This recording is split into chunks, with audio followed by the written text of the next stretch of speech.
everyone. I'm going to try to take this video in one shot because I don't like editing. I don't use all of these big softwares for editing. I just do it on my phone.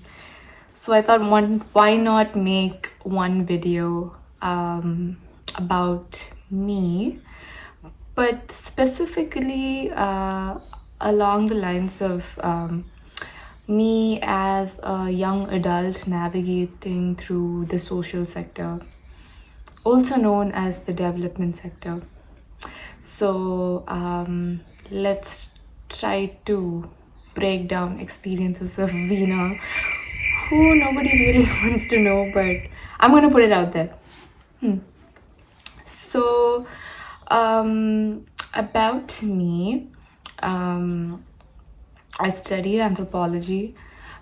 It was not an extremely informed, it's not like I wanted to study anthropology as a kid.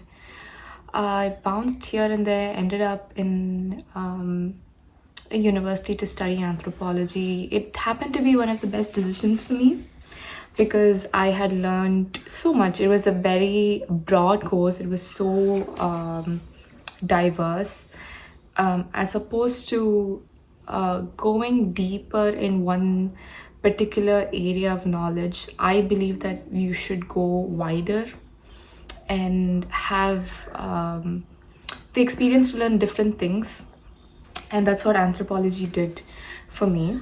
So post anthropology, I went on to study liberal arts, which was again even more wider than what I'd learned in anthropology. And after studying, because the subjects I take, when you explain to like an auntie or an uncle, like I studied anthropology, they're like, eh? Like, Aprina? So, anthropology, the study of human beings across different disciplines, I would just leave it at that. And liberal arts, again, it's again something very difficult to define in a conversation when auntie wants to know exactly what it means, and if liberal arts can secure a job for you with a good annual CTC. Point being, I went down a very unconventional path when it came to education. And when it came to securing my first job, it was a job that was in a corporate setting. And I worked as a recruitment consultant. So it was a good pay, it was very financially stable. It was like a very secure job for me. But the thing that job really helped me figure out was that I didn't want to work in a corporate setting. Like, I really wanted to be in a place where I could grow, I could learn, work with communities, actually contribute towards a difference. And I just felt like this job was not that. So I'm really thankful for that first job for really helping me understand that very early on. A lot of people, a lot of my mom's friends, people who have accomplished so much, they've always said that it took us like 20-30 years to figure out, after working in a particular sector for so long, that this is not where I belong, I want to do something else. That midlife crisis happened for them very later on in life, and they said it's good that you've realized and you're making that switch early. So first job was recruitment consultant. It was a very standard job, working with candidates, clients, handling all of the in-between engagements. It was nice. I will say that this job taught me a lot, in terms of work, yeah, but in terms of the things that I wanted to accomplish in my life. This job set the tone for me. And after this, I switched to my next job, which was actually in the development sector. And this job was in the field of education and working with, marginalized communities, communities that really didn't have access to this education. So this was my first job in the social sector.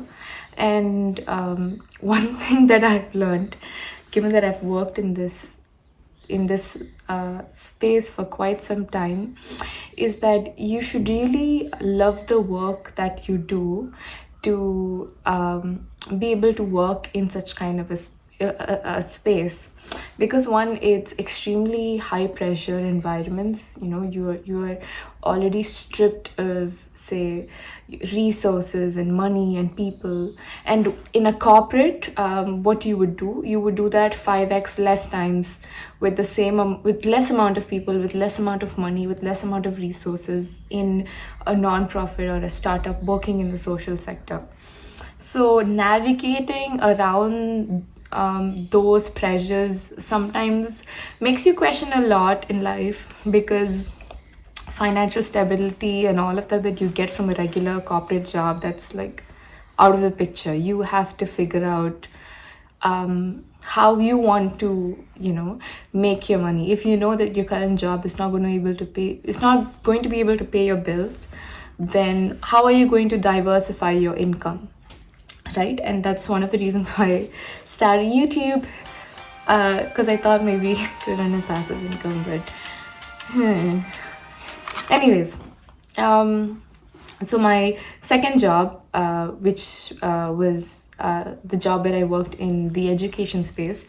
This job was me working in a non-profit, and I have worked and I've volunteered in a lot of non-profits before. It worked in the sense I've volunteered before, but working in a non-profit full time, one thing that made me extremely uncomfortable was that, um, in terms of if the model is sustainable or viable, um, in a non-profit, you depend on donors and you depend on a lot of external people for money to support whatever cause it is that you're working towards, be it educating vulnerable communities or creating some sort of difference there. You require a steady stream of funds coming from different sources to um, you know sustain whatever operations it is that you are running, and that could be anywhere. And the problem is that what I learned in my first job was that, because I joined that job when COVID was happening, in the beginning we had like a lot of funds coming in from a lot of people to support the communities that we were working in. But as COVID slowly declined, so did the funds. So we were scrambling for money to support the communities that we were working for. And this was always that one thing that made me that always made me question a lot of things. And in the end, it made me go into this whole rabbit hole. And that was, when we are giving money to a community to help uplift them, are we actually uplifting them, or are we making them dependent on this money and not really solving the issue that the community needs help with, or that the community needs to get down and solve by themselves? So this was that one question that I never really got an answer to, because with my experience, I just felt like, um, okay, so when you're helping a community, the solutions that you propose to the community should be involved in such a manner that they are making most of the decisions themselves, and they are working towards financially solving those problems by themselves, as opposed to a non-profit coming and putting in the money and helping them solve their problems. This is why the sustainability of solving a problem or an issue with the community, this was always something that was of a constant dilemma to me. And that is why, after my first job, I'm going to cut that out. um, Sorry. I mentioned the name of the organization. I don't want to do that, but even if you find out there's nothing I can do. I just feel like it's better I don't name any organizations. I don't want it to get controversial.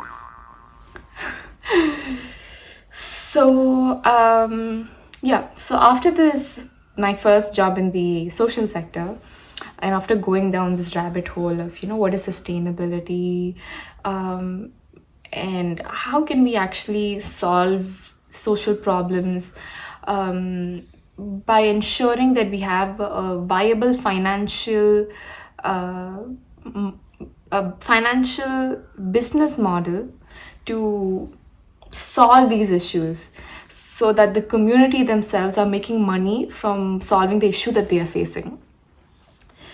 How do I give an example for this? I think, for example, if there are fisher folk community, they are facing a lot of issues when it comes to not being able to make a decent livelihood. What generally happens is the government will give them subsidies, or there will be some external non-profit that will say that we are giving monies to fisher folk family, women and children to help, ensure education and well-being of family. Yeah, but when, for example, when the money in that non-profit dries up, or when the government changes and they suddenly stop subsidy, the community is the one that is affected, and they affected. The scale at which they affected is the worst, because they're in the bottom of the chain. So a sustainable solution would be getting a bunch of fisherfolk to come together to start, like a cooperative, an organization of sorts, where they decide the rules, they decide how they want to solve the issue, and moving forward, they propose the solutions to the problem they are facing, and they are ensuring that that model is financially viable, as opposed to selling their fish to a bunch of middlemen and then getting paid less. When you start a cooperative, you can decide the price at which you sell the fish, to whom you sell the fish, what are the terms, what are the kind of rules that a person who wants to join the cooperative follows, what is the membership fee, things like that. Trying to get people to come together and solve an issue was what I felt like the non-profit model was missing. And after going down that whole rabbit hole, I decided to study social entrepreneurship.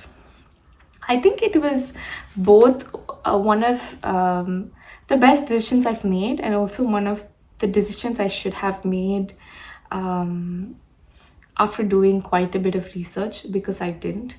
I joined an organization, I don't want to name them. I learned a lot. I owe it to them, because a lot of things that I learned, I wouldn't have learned if not for them.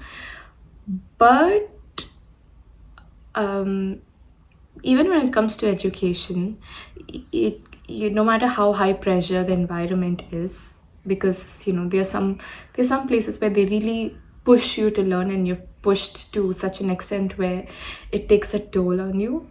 I believe that that makes sense, but only to a certain extent. When you're studying in a place where your mental health and your well-being is compromised, then I don't believe there's a point in pushing yourself to go through that whole experience. Some people, are like, fake it till you make it and all of that. But I feel like this particular decision to take a break from working and to go study, although it did teach me a lot, I really wasn't happy with the educational institution. The way everything was handled, it was extremely unprofessional. And although I wanted to learn social entrepreneurship, I think somewhere in between I realized I don't need to do a course to learn it. We always think that you need a degree, or you need to learn things in an educational setup to be able to work in that kind of space. I mean, you don't really have to. You just got to get working, and you got to be that person who can get things done, no matter how difficult, no matter how here and there, and how much like there's some jobs that you are you're put in such an uncomfortable position because you've not learned, you don't know, and they've given you a task and you have to figure out everything on your own, work with people you don't really feel that things are going to get done with this person. I don't think so, but I have to work with them to get things done. When you're put in such kind of a space or a spot, if you can perform and get things done, that's what any organization wants, especially when we're talking about the social sector. They want people who can go and just get things done, right? And when we're talking about something like social entrepreneurship, which was what I learned after I left my second job, um, it was just the fact that if I really wanted to learn, I can do it. If I want to start a company, I can do it. If I want to do something, I have the power to do it. But if I do it or if I don't, that's on me. And that's what I learned. Decided to quit that program midway because I was just extremely unhappy with how everything was going. It was just, yeah, it was just a lot of drama. Maybe I can save it for like another YouTube video. But during that course, I was placed in an organization that was in the solid waste management space. So this was my overall third job, but my second job in the social sector, but in a completely different sector, which was solid waste management. And I had learned the entire supply chain, and I was extremely diligent. And I think it was one of the best jobs because it really put me in a position of leadership where I had the authority to make decisions from start to end. And I was given a lot of trust by the leadership of the organization to go and go get things done. And if you feel it's not right, stop. If you feel like you can't, don't. And I had a really wonderful team that I was working with. But even that organization, they were struggling financially because the organization that I worked for, they didn't really have a revenue model. They depended on another organization for funding to fund its operations. Again, it was similar to a non-profit. And again, I think that's where something really it was just going downhill because I really felt that again the organization was going to struggle financially. I had to deal with strikes, and I had to deal with very unhappy employees not getting paid, managers were not getting paid, all of that. And eventually it kind of did come down to that, but it taught me a lot. And I'm very grateful for that experience because it taught me that if you are someone that really doesn't know where you want to contribute to, like there's some people who are very passionately feel like I want to work in agriculture, I want to work in the space of environment, I want to work with wildlife. There's some people who have that clarity, but for me, I've always been here and there. I know that I really want to work in in the environment sector. I really want to work in the environment sector, but if you ask me to pinpoint and tell you where, I won't be able to do that. And that's what my parents, friends, and family always say. You don't have to know what you want to do, but go experience a bunch of things. Like if you say environment, work in different organizations, startups, whatever that are working in the same space. Eventually, you will figure out where you fit in. So, somewhere I think for this, the job where I was working in solid waste management, I had put in my papers because I realized that the organization was really struggling, and I knew that somewhere they were going to close down. Also, I was working with this organization as a part of the program that I was studying in. it's a complicated thing, social entrepreneurship. And so I quit that program and I quit this job. I think both were one of the best decisions I've made. I felt very, very guilty in between because I was like, maybe it's not a good idea, and I won't get my degree. I invested a lot of money. It just went to waste. Not exactly to waste, but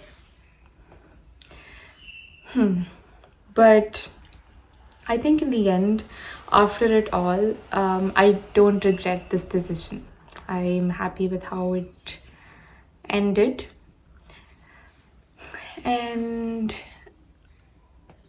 then I took I think around a 2 month or a 3 month break. I was so exhausted. I was just so worn out because I was doing a degree and working at the same time. Had like a full time job in the organization, and I worked more than what one, there is a limit, but I worked more. I was extremely burnt out. I was working on the weekends as well. I didn't have a break. I was away from family, in this very weird place, that was just isolated from the city. I was away from everything. On top of that, I was also pressured to have all of these academic deadlines on top of a very high pressure job. It didn't work out for me. So yeah, quit, took a much needed break, and then I joined this new organization, where this is my third job in the social sector. The first was in education, second was in waste management. This one is I would say it's in the field of, I wouldn't exactly put it under agriculture, but we work with farmers. We supply, it's my current job now, so I say we because I feel very happy to be a part of that organization. We work with dairy farmers and organic farmers to supply fresh milk and organic vegetables, fruits, greens to customers. So it's a B2C, it's also a B2B model. I just went blank. Oops. Also, it's so hot. I have switched off the fan because it shouldn't make noise when you're recording, but so hot. Okay. So my third job in the social sector is in this particular sector. I would say agriculture. I'll say let's just put it under agriculture. So it's been a very rewarding feeling when you're working a part of an organization where you feel like everyone is working towards the same vision. I've never really felt that in any organization until I joined this particular organization. The fact that, there's so much of, again, it's a startup, it's struggling financially. And that's the case with any organization in the social sector, unless you have that grit to be like, okay, I'm not going to get paid, I'm going to be dependent on friends and family for a bit. And it's going to be that way if you decide to go down this path. But with this organization, I really felt like, everyone understands that, and everyone is working there because they feel very strongly about the vision of the organization. And it's the first time I've really felt like, I feel happy to be a part of such an organization. It's extremely stressful, it's high pressure, there's always a problem. You will never enter the office and there's never not a problem, but you feel happy to be a part of whatever it is that organization is doing. And that's one thing that I've learned working in the social sector is you could be working in any organization that is solving any problem with any community. But unless you really fit in with the people and you understand the processes really well, can you be able to contribute and give your 100%?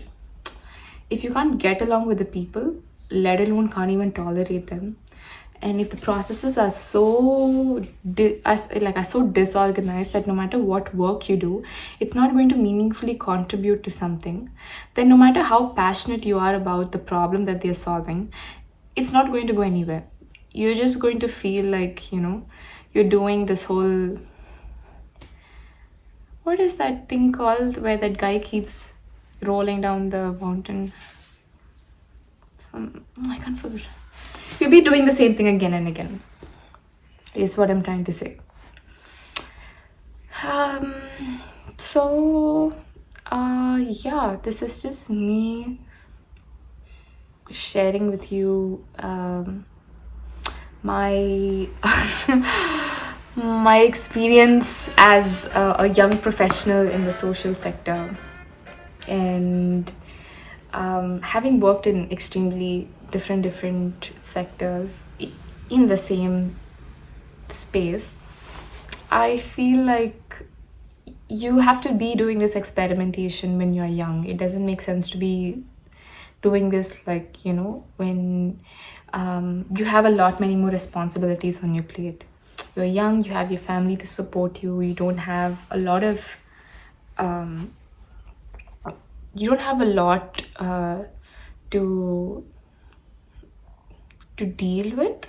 And again, this is coming from a place of privilege. Like, some people don't, some people's situation is way different from mine, so I acknowledge that. But